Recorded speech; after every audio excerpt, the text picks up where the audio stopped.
고린도전서 6장 13절로 20절입니다. 음식은 배를 위하여 있고 배는 음식을 위하여 있으나 하나님은 이것저것을 다 패하시리라. 몸은 음란을 위하여 있지 않고 오직 주를 위하여 있으며 주는 몸을 위하여 계시느니라. 하나님이 주를 다시 살리셨고 또한 그의 권능으로 우리를 다시 살리시리라. 너희 몸이 그리스도의 지체인 줄을 알지 못하느냐? 내가 그리스도의 지체를 가지고 창녀의 지체를 만들겠느냐? 결코 그럴 수 없느니라. 창녀와 합하는 자는 그와 한 몸인 줄을 알지 못하느냐? 일러스되 둘이 한 육체가 된다 하셨으니 주와 합하는 자는 한 영이니라. 음행을 피하라. 사람이 범하는 죄마다 몸 밖에 있거니와 음행하는 자는 자기 몸에 죄를 범하느니라.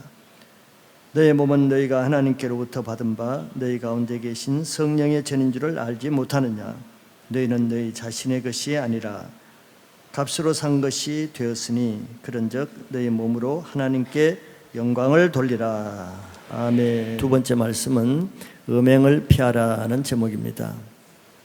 첫째 날 어제 우리는 우리 몸으로 거룩한 산제물로 드려야 되는 이유를 보았습니다. 그런데 선제물로 드리지 못하는 것은 우리 죄인데요. 죄 중에서도 가장 강한 죄, 잘 끊어지지 않는 죄 중에 하나가 음란의 죄라고 할 수 있습니다. 그래서 우리 사람을 넘어뜨리는데 여러 가지 사단은 방법을 많이 쓰지만 그 중에 가장 효과적으로 강력하게 사용하는 것 중에 하나가 음란이라는 도구로 죄의 무기로 쓰고 있습니다. 계시록 19장 12절에 보면은 사탄의 상징을 바벨론으로 말하고 있습니다. 근데 그 바벨론을 성경은 큰 음녀라고 말해요. 의미가 있죠. 그래서 그 큰 음녀 바벨론이 그녀가 음행으로 이 땅을 더럽혔다 이렇게 말합니다. 이 시대가 지금 그런 시대죠. 계시록에 말한 시대, 큰 음녀 바벨론이 이 온 땅을 지금 더럽히고 있어요. 마지막 시대가 될수록 음란이 더 확장될 것을 계시록이 이미 예언하고 있습니다. 요즘은 특별히 미디어를 통해서 사단이 전 세계적으로 남녀노소 할 것 없이 전략적으로 세상에 무차별하게 또 무방비 상태로 음란물을 퍼뜨리고 있죠.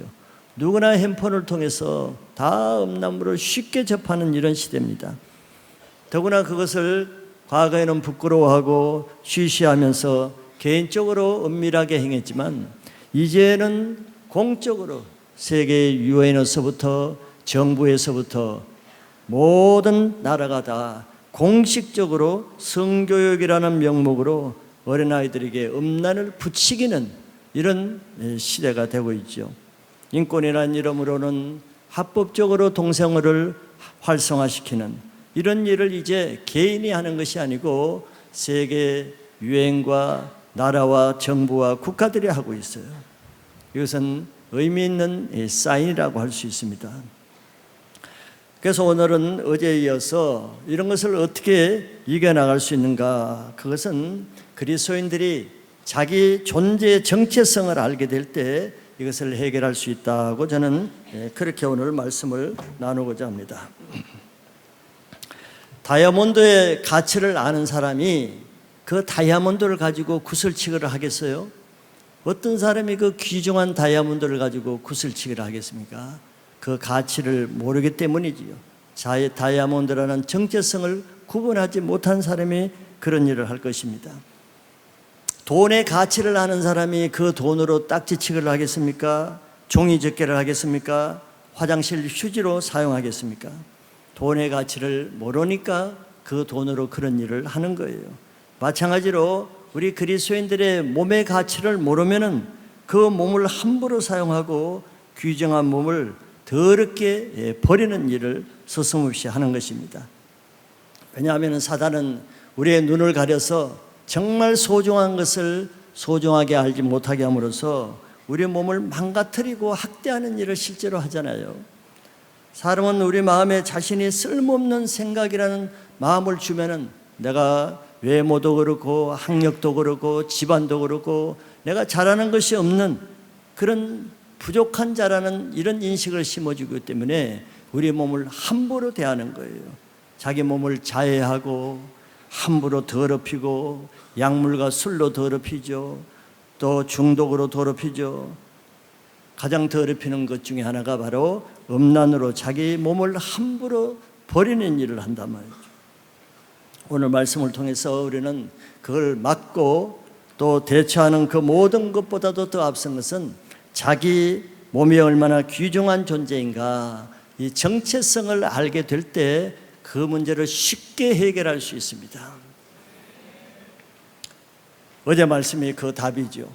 우리의 몸은 거룩한 산재물로 하나님께 드려지는 만큼 값진 존재라는 것을 내가 알면은 내 몸을 함부로 다루지는 않을 것입니다. 그래서 오늘 고린도전서 말씀을 통해서는 우리 몸의 존재가 어떤 존재고 가치가 어떤 것인가를 계속 반복적으로 본문에서 말하고 있습니다.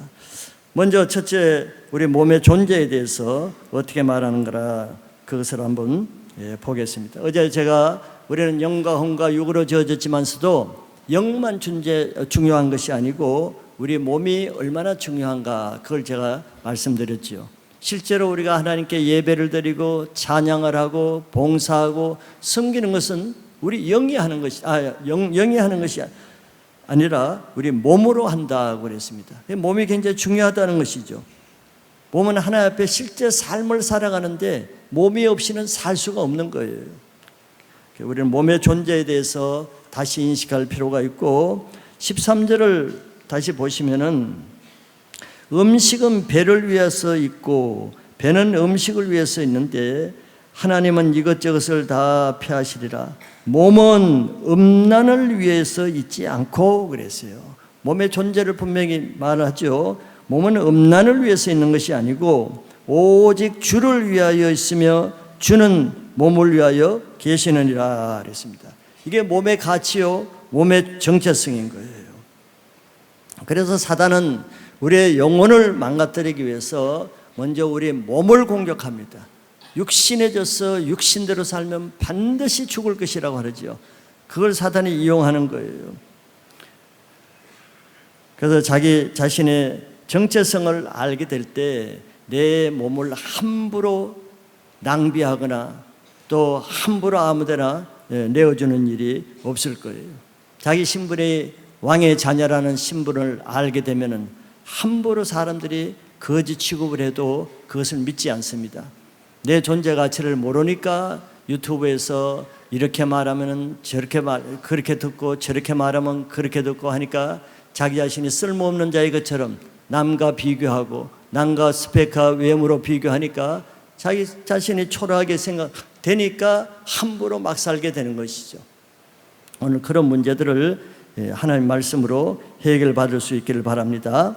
자, 먼저 그러면 내 몸의 존재가 어떤 존재인가?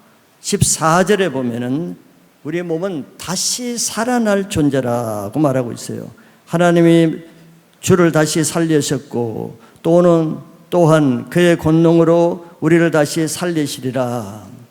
하나님이 무덤에서 예수님을 살리실 때 영만 살린 것이 아니죠. 실제로 무덤에서 예수님을 살린 것은 몸을 살렸습니다. 나사로를 무덤에서 살릴 때 예수님은 나사로의 영만 살린 것이 아니고 몸을 살려주셨죠. 이건 부활의 하나의 상징적인 메시지인 것이에요. 그런데 오늘 14절에 예수님을 그렇게 살린 것처럼 또한 그의 권능으로 우리를 다시 그렇게 살리시겠다는 거예요. 이것은 하나님 우리도 죽은 후에 우리의 영만 살리는 것이 아니고 나중에 우리의 몸까지도 다시 살리신다는 그걸 부활이죠. 그래서 우리는 몸이 다시 지금 이 세상에 가지고 있는 몸이 다시 사니까 천국에 가서도 자기 부모도 알아보고 자녀도 알아보고 가까운 사람을 알아보겠죠. 전혀 몸이 없으면 어떻게 알아보겠어요? 그래서 천국에 가서도 우리는 서로 알아볼 수 있는 자기 모습으로 다시 살아난다는 거예요. 그걸 믿으시기 바랍니다. 자, 우리 이 세상에 사는 이 몸은 한때 정욕을 즐기다가 없어지는 일회용 소모품이 아니라는 거예요. 한 번 쓰다 죽으면 그뿐이 아니라는 거예요. 그냥 화장해버리면 없어지는 것이 아니라 그랬습니다. 에스겔 골짜기의 마른 뼈들도 다 다시 살아나서 그 살과 힘줄과 피부가 다 다시 붙는다 그랬어요. 없어지는 것이 아닙니다. 몸을 함부로 대하면 안 돼요. 몸을 무시하면 안 됩니다. 몸은 예수님 몸처럼 예수님이 다시 무덤에서 부활할 때 그 몸 그대로였잖아요. 못자국 그대로 있었잖아요. 옆구리에 창자국 그대로 있었지. 그것을 말하는 거예요. 그와 같이 우리 몸도 다시 그렇게 살아날 것이라는 것은 귀하게 여기라는 뜻입니다. 우리 그런 다시 영원의 천국에서 살 그런 몸을 함부로 음란에 더럽히지 말라는 것이죠. 데살로니가전서 5장 23절에 보면은 평강의 하나님이 친히 너희를 온전히 거룩하게 하시고 또 너의 온 영과 혼과 몸이 우리 주 예수 그리스도께서 강림하실 때 흠없게 보존되기를 원하노라 그랬어요. 우리 영만 보존되기를 원하는 것이 아니고 혼과 몸도 예수님이 다시 재림하실 때 흠없게 보존되는 모습을 보이기를 원한다는 거예요. 그래서 성경에서는 우리는 예수 그리스도의 흠과 점이 없는 신부로 드려지기를 원한다는 말을 구체적으로 저렇게 설명하는 것입니다. 주님이 다시 오실 때 우리 몸을 더럽히고 만신창이로 하고 술로 더럽히고 마약으로 더럽히고 음란으로 더럽히고 게임으로 더럽히고 이런 더럽힌 몸으로 주님 앞에 났을 때 얼마나 큰 부끄러움을 당하겠어요. 그런 부끄러움을 당하지 않으려면 이 세상에 살 때 자기 영과 혼과 더불어서 몸도 거룩하게 보존하시길 바랍니다. 몸의 소중함을 우리가 인식해야 되는 거예요. 몸을 함부로 대하면 안 되는 것입니다. 뒤에 보면 더 자세하게 나와요. 두 번째는 왜 그런가? 내 몸은 내 몸이 아니라 주님의 몸이기 때문에 그렇다고 말해요. 15절과 19절 20절의 차례대로 보면은 첫째는 15절에서 우리 몸이 주님의 몸이라 그러죠. 너의 몸이 그리스도의 지체인 줄을 알지 못하느냐? 내가 그리스도의 지체를 가지고 창녀의 지체를 만들겠느냐 그랬어요. 내 몸은 얼마나 존귀한 몸이냐 하면은 그냥 살덩어리가 아니란 말이죠. 내 몸은 예수 그리스도와 같은 몸으로 붙어있는 예수 그리스도의 지체라는 거예요. 놀라지도 않죠, 여러분들은. 감이 안 들으니까 그런 거예요. 내 이 쓸모없는 몸 같은 내 몸이 예수 그리스도의 몸이라는 것이에요. 실감이 되세요? 잘 안 되죠? 그러니까 내 몸을 함부로 대하게 되는 거예요. 왜 지체가 됩니까? 예수님을 내가 믿을 때 예수님이 내 안에 거하시기 때문에 내 안에 거하신 예수님의 내 몸이 되시는 거예요. 갈라디아서 2장 27처럼 나는 죽고 내 안에 이제 예수님이 살아계신단 말이에요. 예수님이 살아가시는 내 몸이 예수님의 지체가 된다는 거예요. 감히 이런 예수님의 지체를 더럽게 망가뜨리고 음란하게 더럽히고 그럴 수는 없는 거예요. 그래서 우리가 내 몸이 어떤 존재인가를 깊이 인식하고 체질적으로 내 몸이 거룩한 몸이라는 인식을 할 때 내 몸을 함부로 다루질 못합니다. 거룩하게 다뤄야죠. 왜냐하면 내 몸을 더럽히는 것은 예수님의 몸을 더럽히는 것이에요. 그 얼마나 큰 죄겠어요. 예수 그리스도의 몸을 더럽히는 일을 내가 스스로 하고 있다고 생각할 때는 그거는 두렵고 떨리는 일인 것입니다. 둘째로 19절에는 19절 한번 읽어보시면 너희의 몸은 너희가 하나님께로 받은 바 너희 가운데 계신. 자, 첫째는 우리의 몸은 내가 만든 것이 아니라 그랬어요. 우리 부모가 만들어준 것도 아니에요. 내 몸은 하나님이 만들어 주셨다 그랬습니다. 이것도 내 몸이 내 것이 아니고 하나님의 것이라는 거예요. 하나님이 만드셨으니까 하나님의 것이죠. 그러니까 이제 이것 내 몸을 내 뜻대로 사용할 수가 없어요. 내 주인이 하나님의 거기 때문에, 하나님의 소유이기 때문에 사용할 때는 하나님께 물어봐야 돼요. 하나님, 내가 이걸 해야 됩니까? 내가 저걸 하지 말아야 됩니까? 물어보고 하나님 하라는 대로 해야 되는 것이 우리 몸을 사용하는 지침입니다. 그래서 우리 귀한 몸을 음란한데 더러운데 불법으로 들어가는 것은 하나님의 남의 주인 것, 남의 것을 함부로 불법으로 사용하는 거예요. 세 번째 20절에는 아까 읽은 그 다음 절에 보면은 값으로 산 것이 되었다 그랬어요. 우리 몸은 예수님이 십자가에서 핏값을 치르고 내 몸을 산 것입니다. 내 몸은 이제 예수님의 핏값으로 사신 바 된 거예요. 내 몸이 내게 아닙니다. 내가 내 몸을 주장할 권리가 없는 거예요. 과거에 우리는 내 몸이 마귀에 속했죠. 마귀의 소유죠. 왜? 죄를 짓는 자는 마귀에 속하니니. 그랬으니까 죄를 지었기 때문에 내 몸은 마귀에 속했기 때문에 과거는 죄를 지을 수밖에 없는 겁니다. 내 주인이 마귀니까. 마귀가 시키는 대로 내가 할 수밖에 없어요. 주인 뜻대로 했으니까. 그런데 우리 정체성을 알아야 될 것은 이제는 과거의 내가 아니에요. 내 주인은 과거의 주인인 마귀가 아니라 내 몸을 사신 예수님이 내 몸의 주인입니다. 네? 이제 나는 새 주인을 따라서 살아야 되는 거예요. 그래서 예수님의 말씀대로 살고 예수님이 하라는 것은 하고 예수님이 하지 말라는 것은 안 하고 예수님을 주인으로 모시고 내 몸이 예수님 것이 되는 삶을 살아야 하는 것이 우리의 정체성이라는 거예요. 마지막 큰 세 번째는 19절의 하반절에 너희 가운데 계신 성령의 전인 줄을 알지 못하느냐. 너희는 너희 자신의 것이 아니라 그랬죠. 우리 몸은 성령의 전이래요. 이것도 참 이해하기가 어렵죠. 우리 자신이 성령이라는 것은 정말 놀라운 일입니다. 성령이 우리 안에 계시기 때문에 우리의 몸이 성전이라는 거예요. 고린도서 3장 16절 17절에 보면은 너희는 너희가 하나님의 성전인 것과 하나님의 성령이 너희 안에 계시는 것을 알지 못하느냐 그랬어요. 우리 몸이 성전이라는 거예요. 왜? 성령이 우리 안에 계시기 때문에. 성령 하나님이 계시는 곳이 성령이죠.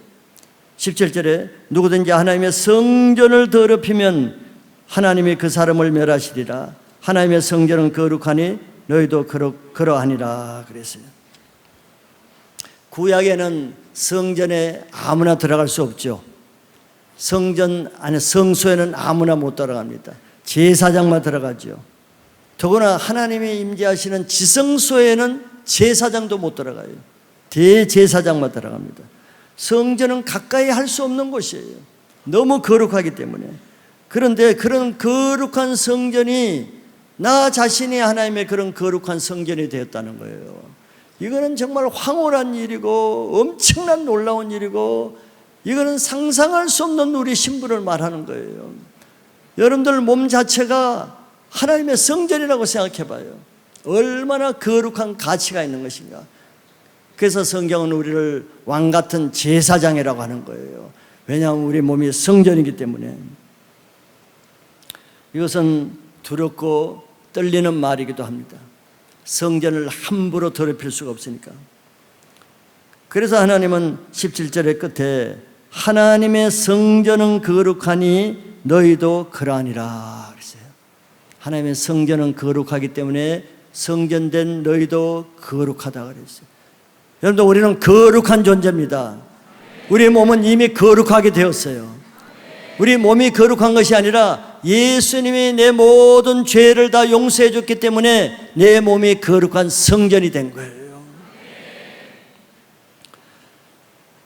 이런 하나님의 성전을 더럽히면은 그 사람을 멸하리라 그랬어요. 17절에 그 사람을 멸하리라. 그래서 성전을 더럽히면은 죽는다는 뜻이에요. 지성소에서 죄를 범하는 사람은 그 자리에서 죽게 됩니다. 어떻게 죽어? 구약에는 몸이 그대로 죽었지만 신약에서는 우리 영이 죽는 거예요. 그래서 성전을 더럽혀봐요. 쉽게 말해서 몸으로 죄를 지어보세요. 내 영이 죽습니다. 그래서 영적으로 무기력한 거예요. 우리 몸이 자기 것이라 그러면은 마음대로 죄를 짓지만 오늘 이 세 가지를 생각할 때 내 몸을 다시 생각해 보세요. 아, 내 몸이 보통 몸이 아니구나. 내 몸이 정말 가치가 새로운 가치를 가진 몸이구나. 내 몸이 정말 거룩한 몸이구나. 왜 우리가 이걸 실감은 안 한 줄 알아요? 과거에 죄를 지을 때, 마귀에게 속해서 죄를 지을 때 그 몸을 생각하니까 실감이 안 나는 거예요. 그러나 오늘 말씀을 믿을 때 예수를 믿고 예수님이 우리 안에 거하시는 분들은 다 그 안에 성령이 거하시는 거룩한 자기 몸이 성전인 것을 믿으시기 바라요. 그러면 내 삶이 달라집니다. 내 몸이 달라지는 거예요. 자, 이런 것을 전제로 하고 오늘 본론을 두 번째로 말씀드립니다. 그럼 왜 우리가 음행을 피해야 되는가? 그걸 말씀하기 위해서 앞에 세 가지를 미리 말씀을 드린 겁니다. 우리 몸의 정체성은 음란을 쫓는 것이 아니고 주를 위해서 있다 그랬습니다. 음행을, 다른 죄는 다 몸 밖에 있으나 음행죄를 지으면은 그 음행죄는 자기 몸의 죄를 범하는 것이라 구별을 뒀어요. 자기 몸의 죄를 범하는 죄가 음행죄라 그랬습니다. 자, 음행죄를 피해야 되는 이유 첫째는 음행을 하면은 그 사람과 한 몸이 되기 때문이라 그랬어요. 우리 몸은 성적으로 결합하면은 그 사람과 한 육체가 된다 그랬습니다. 그래서 예수님이 구체적으로 창녀와 합하는 자는 그와 한 몸이 된다 그랬죠. 창녀는 누굽니까? 자기 몸에 음란의 영을 가진 사람을 창녀라고 하는 거예요. 자기 몸에 음란을 가진 사람들은 다 창녀 같은 사람입니다. 남자든 여자든 상관없이. 이런 사람과 합하면은 몸만 음란한 죄를 짓는 것이 아니라 영적으로 음란의 영으로 한 몸이 되는 거예요. 이게 더 무서운 것입니다. 그냥 음행죄 짓는 것으로 끝나면은 오히려 그거는 간단할 수가 있어요. 그걸로 끝나는 게 아니에요. 후유증이 더 심해요. 그 사람의 영과 몸이 하나가 결속이 되어버리는 거예요. 내 몸도 더러워지는 거예요. 창녀의 몸이 되는 거예요. 자기 몸을 예수 그리스도께 드려야 되는데 그 사람은 악한 음란의 영에 드리니까 자기 영혼이 심판을 받게 되는 거예요. 교회를 다녀도 이런 음란의 영이 끊어지지 않는 사람이 얼마나 많아요. 기도 사역을 해보면 음란의 영이 안 나오는 사람이 없을 정도로 남녀노소 거의 많은 사람에게 다 음란의 영이 나옵니다. 그런 신앙이 되겠어요? 신앙이 될 리가 없죠. 그래서 음란의 영이 있는 사람은 교회를 아무리 다녀도 영적 생명이 없습니다. 신앙이 자라질 않아요. 엎치락덮치락 하죠. 들쑥날쑥 하는 거예요. 그만큼 이 음란의 영은 심각한 겁니다. 사단이 이걸 알기 때문에 미디어를 통해서 오늘날 가장 광범위하게 퍼뜨리는 것이 이 음란의 죄를 퍼뜨리고 있어요. 효과적이니까. 그래서 음란한 사람과 함께 하면은 그 음란의 영에 금방 미혹되죠. 그래서 그 음란의 사람은 피해야 됩니다. 그런데 음란의 영이 있는 사람은 그런 음란의 영이 있는 사람끼리 연결이 되게 되어 있는 거예요. 같은 영이기 때문에. 그래서 18절에 성경이 이렇게 말하죠. 음행을 피하라 그랬어요. 자, 다른 죄들은 피 흘리기까지 맞서 싸우라고 했습니다. 그러죠? 피 흘리기까지 싸우라고 했어요. 그런데 음행 죄는 피하라고 했습니다. 이게 좀 다른 성격을 가지죠. 그래서 음행의 유혹이 있으면 맞서 싸울 것이 아니고 피하라는 말은 도망가라는 얘기입니다. 도망가야 돼요. 그 환경에서 도망가고 그 사람에게서 도망가고 그런 도구로부터 도망가는 것이 음행을 이기는 방법을 성경이 말하고 있습니다. 호기심으로 가까이 가거나 그걸 가까이 대하거나 그러면 그게 잡히는 거예요. 그건 여러분들이 더 잘 알 것입니다.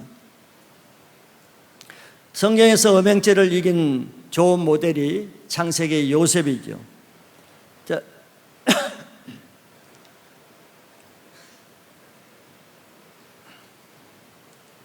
요셉은 보디발의 아내가 날마다 유혹을 했습니다. 날마다 동침하자고 유혹을 했죠. 그 이기기가 쉽지 않죠. 한 번이 아니라 날마다 그럴 때는. 그런데 요셉이 어떻게 이기는가? 그때마다 그녀와 함께 있지도 않고 그 장소를 피했습니다. 이게 그 문제를 해결하는 방법이에요.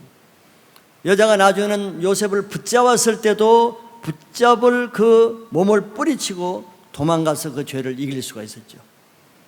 이게 피하는 방법이에요. 주위에 음란의 영 있는 사람은 피해야지 그 사람과 가까이 있으면 반드시 그게 잡히게 되어 있습니다. 그런데 다윗의 아들 중에 장남인 암논이라는 아들이 있었어요. 그 암논은 다윗의 이복 동생인 다말을 짝사랑했습니다. 그런데 하루는 이제 모략을 해서 다말을 자기 집으로 끌어들였죠. 음식을 만들어서 아픈 채하고 속여서 다말을 끌어들였는데 음란의 영이 있는 이 암논의 집에 다말이 그 아무도 없는 침실에 같이 들어갔습니다. 물론 음식을 주려는 목적으로 들어갔지만 그 자체가 실수죠. 음란의 영이 있는 사람과 같이 있다는 자체는 그냥 불을 들고 들어가는 것입니다. 그 사람과 둘만 있는 장소에서 그 자체로 그거는 이미 음란의 영에 붙잡히는 것이죠. 그래서 이 암논은 다윗의 장자로서 왕위에 오를 수 있는 특권을 가졌어요. 다윗의 후계자입니다. 마타는 왕이에요. 그런데 그런 왕위를 차지할 수 있는 위치였음에도 불구하고 다말에게서 음행죄 한 번 지은 것 때문에 그는 그 이복 오빠인 압살롬에게서 비참하게 죽임을 당했어요. 왕이 될 수 있는 위치에 있었음에도 음행죄를 이기지 못한 그 한순간의 사건을 통해서 한 번의 그 실수, 한 번의 음란한 죄를 인해서 그의 인생이 비참하게 된 거예요. 왕위가 날아갈 뿐더러 그냥 비참하게 암살당한 겁니다. 루벤도 야곱의 아들로서 성경에는 위풍이 월동하고 탁월하다 그랬습니다. 타고난 기력이 있어요. 장자의 품위가 있습니다. 그리고 장자의 권리를 가졌어요. 구약의 장자권은 굉장히 특권 아니에요? 그런데 르우벤도 한 번의 그 음행의 사건 때문에 장자의 그 모든 특권을 잃어버렸습니다. 성경이 이것을 왜 강조합니까? 음행죄가 그렇게 자기 인생을 망하게 한다는 그 대표적인 사례로 몇 사람을 그렇게 비유를 기록해 놓은 것이에요. 자, 이렇게 음란의 영은 정말 다른 면에서는 그 사람 탁월하지요. 성품도 좋을 수도 있고 공부도 잘할 수도 있고 세상 일에 탁월할 수도 있고 남보다 잘한 것이 많을 수 있어요. 그러나 그가 음행을 다스리지 못하면 그 한 번의 그 죄로 인해서 모든 인생이 망가지는 그 일이 사실 얼마나 많아요. 요즘 세상에서도. 왜? 사단이 가장 효과적으로 음란의 죄를 사용하기 때문에 그런 일이 빈번하게 일어나는 거죠. 그래서 이런 음란의 죄는 피하라고 했습니다. 여러분들 주위에 있는 음란물들, 음란한 사람들, 음란한 장소들, 그걸 놓고 내가 음란을 피할 수가 있겠어요? 그것에서 도망가야 됩니다. 도망가야 돼요. 그걸 다 없애야 됩니다. 그런 소리가 떠나야 됩니다. 정리해야 되는 거예요. 아니면 그것으로 인해서 결정적인 때 그 문제로 여러분들의 인생이 망할 수가 있는 겁니다. 이 말씀을 영어로 듣고 이번 수련을 통해서 이 음란의 문제를 완전히 깨끗하게 해결할 수 있길 바랍니다. 두 번째 음란의 죄가 심각한 것은 몸의 죄를 범하는 것이라 그랬어요. 15절과 19절에 다른 죄는 몸 밖에 있지만서도 음행죄는 몸에 대해서 짓는 죄다 그랬습니다. 앞에서 본 것처럼 몸에 대한 죄라는 것은 뭐예요? 우리 몸이 내 몸이 아니라는 것. 주님의 것이고 하나님의 것이고 거룩한 하나님의 성전이에요. 몸에 대해서 짓는 죄라는 것은 바로 이런 죄를 말해요. 예수님께 짓는 죄요, 성전에 짓는 죄요, 하나님의 몸에 짓는 죄라는 거예요. 그래서 이 죄가 더 심각한 것입니다. 15절에 구체적으로 너희 몸이 그리스도의 지체인 줄을 알지 못하느냐, 내가 그리스도의 지체를 가지고 창녀의 지체를 만들겠느냐? 결코 그럴 수 없느니라. 음행죄가 심각한 첫째는 그리스도의 몸을 창녀의 지체로 만드는 죄라는 거예요. 왜 상상할 수 없죠? 음행은 이게 심각한 죄입니다. 영적으로도. 예수 그리스도가 십자가에서 어떤 일을 했겠어요? 예수님은 창녀 같은 이 몸도 창녀의 이 몸을 깨끗하기 위해서 자기 거룩한 몸을 십자가에 피 흘리며 돌아가신 거예요. 이거 얼마나 놀라운 은혜입니까? 그런데 음행죄는 이렇게 예수님이 자기 생명을 들여서 피 흘리면서 값주고 사신 우리 그 창녀 같은 그런 몸을 깨끗하게 거룩하게 해준 이 몸을 다시 창녀의 몸으로 더럽히는 죄인 거예요. 예수님의 십자가를 욕보이는 것이고 무효화시키는 것이고 더럽히는 것입니다. 그래서 음행죄는 영적인 죄와 연결되는 거예요. 예수님의 몸을 더럽히는 죄니까 영적인 죄입니다. 그래서 영적으로 더럽힘을 받는 거예요. 믿음이 더럽혀지죠. 내 거룩함이 더럽혀지죠.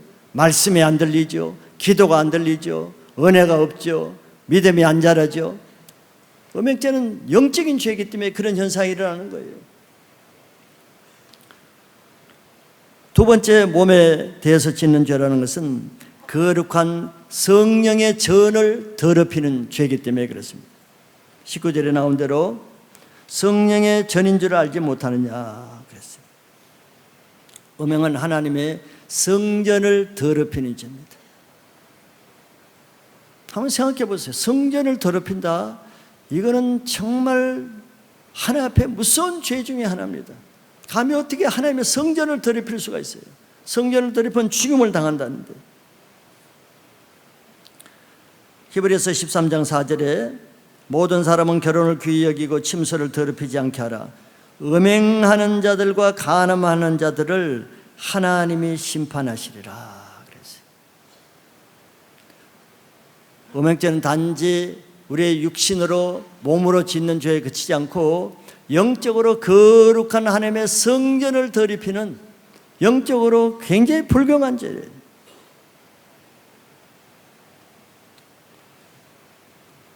간음은 정상적인 혼인관계가 아닌 그 외의 이성과 행음을 하는 것을 간음이라고 하죠. 혼전 간음, 결혼 후에 배우자 외의 이성과의 간음, 동성애 등은 다 하나님 앞에 심판이 있는 음행죄입니다. 그러므로 불신자의 음행죄도 물론 심각한 죄죠. 그런데 그리스도인의 음행죄가 왜 더 심각합니까?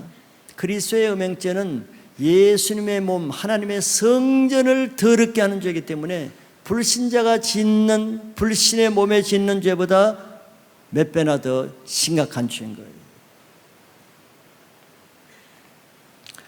이런 죄를 해결하는 방법이 있습니다. 우리가 과거 이런 죄를 지었거나 지금도 이런 죄에 걸려 있거나 하는 사람들에게는 예수님의 해답이 있습니다.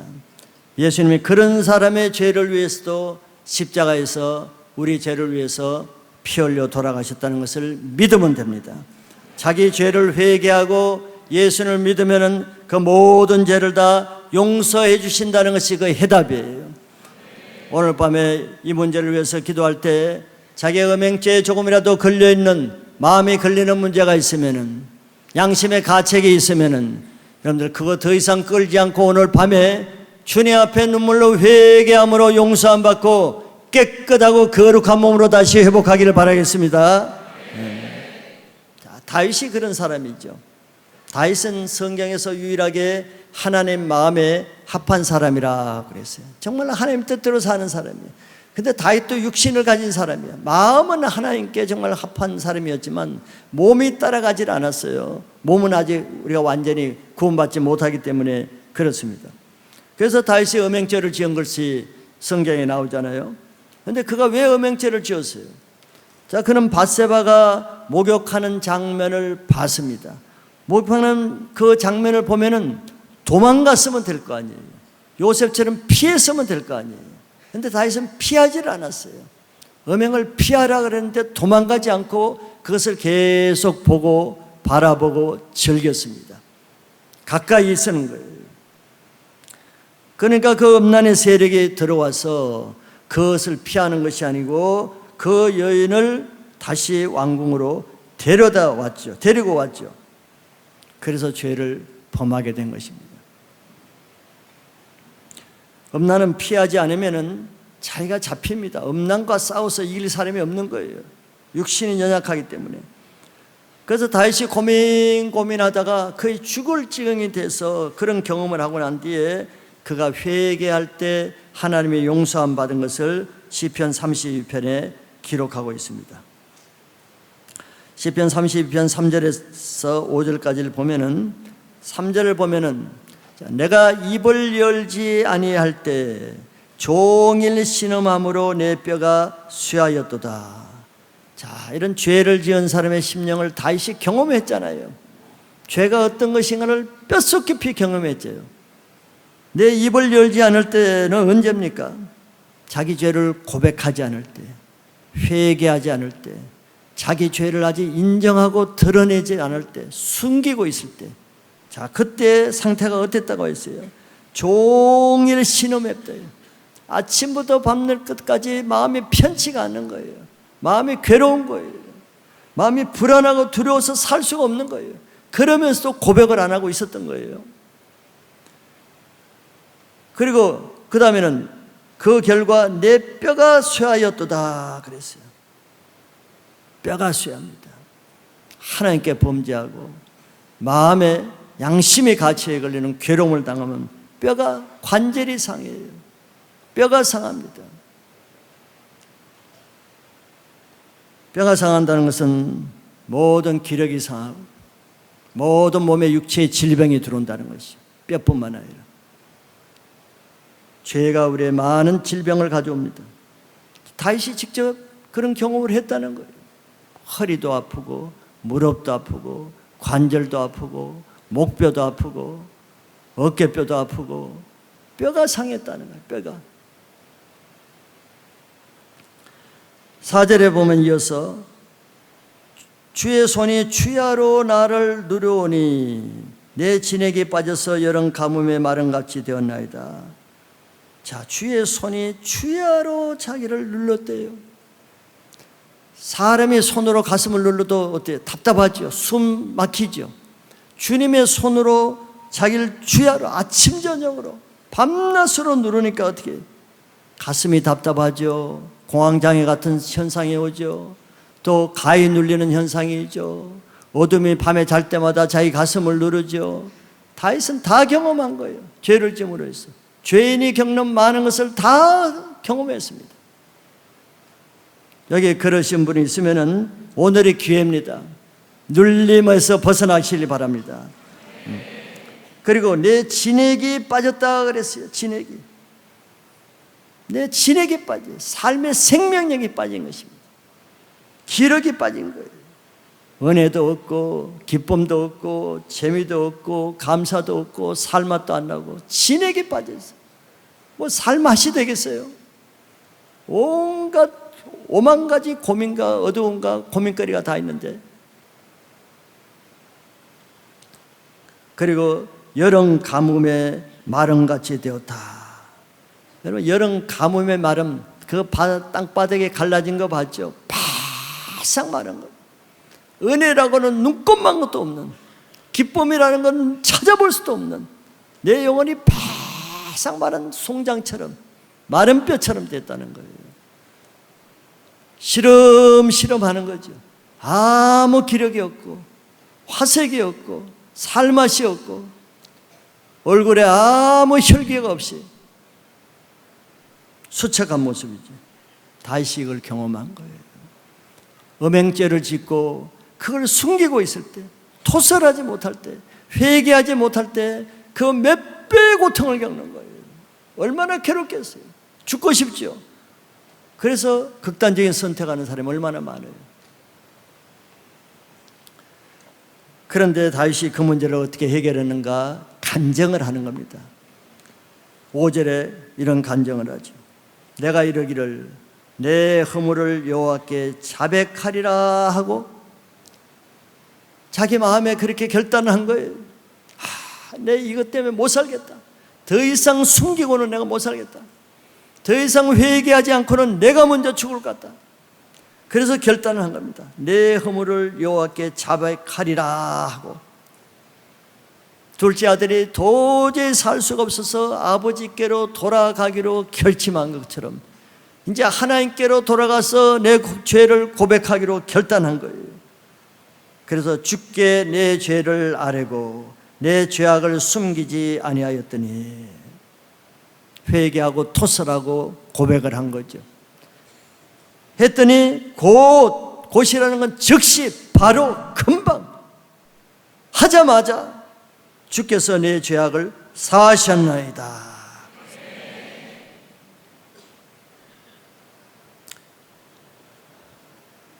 이것이 죄사함의 은혜입니다. 이것이 회개의 은혜예요. 죄사함은 그동안 눌려있던 모든 죄로부터 자유함을 받습니다. 모든 정죄와 판단이 끊어집니다. 모든 고소와 두려움이 다 떠나가는 거예요. 여러분들 그런 경험이 있었어요? 회개의 경험이 없는 사람은 십자가를 아직 경험하지 못한 사람이에요. 십자가를 경험하지 못한 사람은 아직 예수님을 경험하지 못한 사람이고 하나님의 사랑이 얼마나 큰가를 아직 모르는 사람이에요.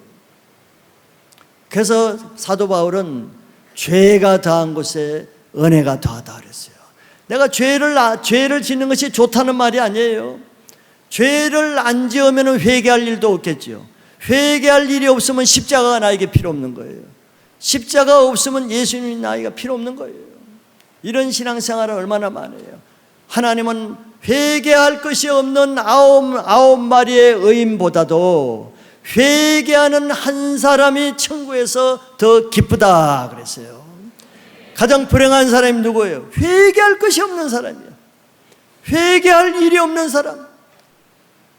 99마리 회개할 것이 없는 의인, 하나님 기뻐하지 않아요. 근데 누구를 기뻐해요? 죄를 짓고 자기 죄를 회개하는 그 한 사람이 하늘에서는 더 귀하다는 거예요. 회개할 거리가 없어서 못하겠어요? 자기 죄를 모르니까 회개를 못하는 거죠. 음행죄가 있으면은 자기의 살 소망이 없어지는 거예요. 다윗이 그랬죠.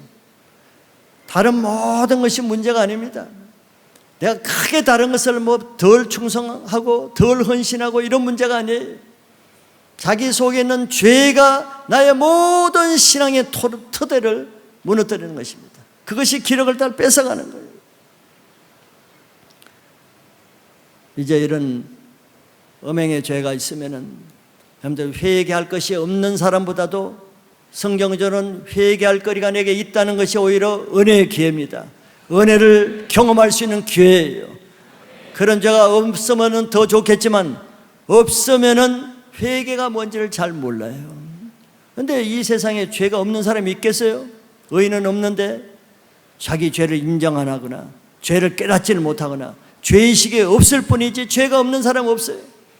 그러나 자기가 죄의식을 가지고 내가 이래서는 안 되는데 이 죄를 내가 그냥 끊지 않고는 내가 안 되는데 차라리 죄를 인식하고 인정하는 사람은 회개할 기회가 있습니다.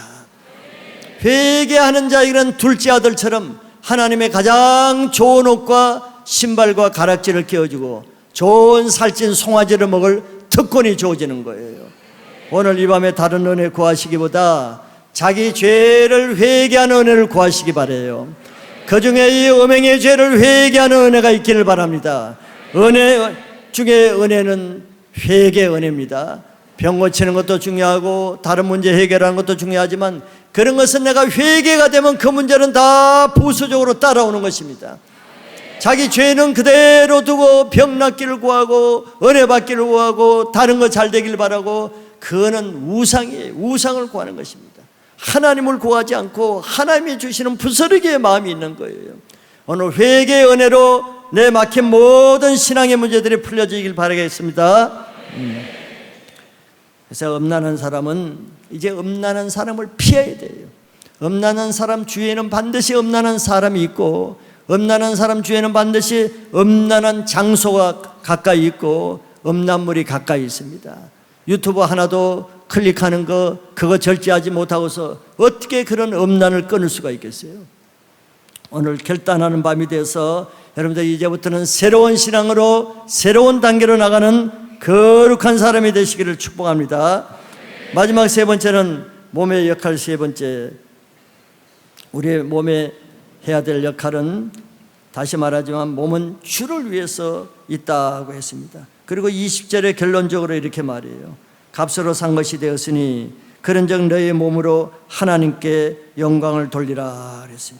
이것이 우리 몸이 해야 될 사명입니다. 하나님께 영광을 돌리는 것이 우리 몸이 해야 될 사명이에요. 우리 몸은 하나님께 영광의 도구로 될 때, 산재물이 될 때 최고의 가치를 바란다고 어제 말씀드렸습니다. 우리 몸의 음행죄에서 끊어지는 방법 다시 요약을 하면은 자기 몸을 주신 주님의 몸이라는 인식을 가지고 거룩한 성전이라는 인식을 가지고 음행의 사람을, 음행의 장소를, 음란물을 피하고 떠나는 것입니다. 그리고 더 적극적으로 내 몸을 하나님께 산제물로 드리면 되는 거예요. 하나님께 산제물로 드리면은 내 몸이 다른 데 드릴 기회가 없겠죠. 시간이 없겠죠. 여유가 없겠죠. 음란을 지을 틈이 없겠죠. 그것이 가장 좋은 방법이에요. 내 몸을 주님께 안 드리니까 사단이 어떻게든지 그 몸으로 자기 더러운 죄를 짓기 위해서 끌어들이는 것입니다. 에베소 5장 16절에 세월을 아끼라 때가 악하니라 그랬어요. 때가 악한 때입니다. 아끼라는 것은 그 때를 지키고 살아는 거예요. 마귀에게 빼앗기는 소중한 우리 시간을 다시 사와야 됩니다. 찾아와야 되는 거예요. 하나님께 드리지 않는 시간은 결국 마귀에게 빼앗깁니다. 하나님께 드려지지 않는 내 몸은 결국 마귀의 악의 도구로 쓰이는 것이에요. 그래서 우리의 몸은 거룩한 하나님의 성전이라는 정체성을 가지고 오늘 내 몸을 새롭게 바라보는 내 눈이 되시길 바랍니다. 내 몸은 내 것이 아닙니다. 내 마음대로 이제 할 수가 없어요. 내 안에는 내가 산 것이 아니고 그리스도가 사신 것이고 그리스도를 믿는 믿음으로 우리는 몸을 살아야 되는 것이에요. 그래서 모든 사람이 예수 그리스도의 몸으로 새로운 내 몸의 정체성으로 하나님의 산제물이 되는 새로운 삶의 단계로 올라가는 모든 성도님들 되기를 축복합니다.